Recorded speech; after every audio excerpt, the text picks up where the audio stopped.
Agir contre la pollution. Voici la demande des quelques 90 manifestants qui ont exprimé leur colère la semaine dernière dans les rues d'Annecy. Dans leur collimateur, les élus et quelques automobilistes.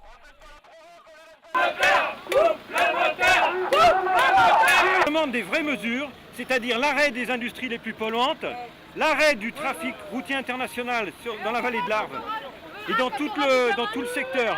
Tout le trafic international doit être détourné, il ne peut pas passer dans les vallées alpines. Une colère partagée par certains maires, dont Éric Fournier.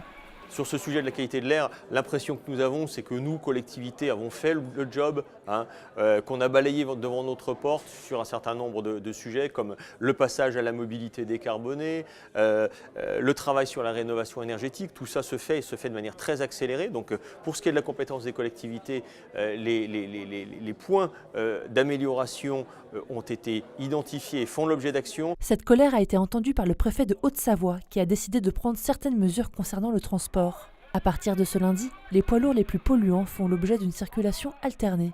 Ce type de transport représente environ 30% de la flotte du département.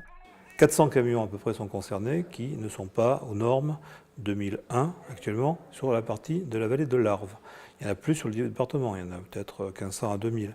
Mais sur la vallée de l'Arve, 400 sont en circulation régulière et ceux-là devront circuler un jour sur deux, c'est-à-dire pair impair selon leur immatriculation.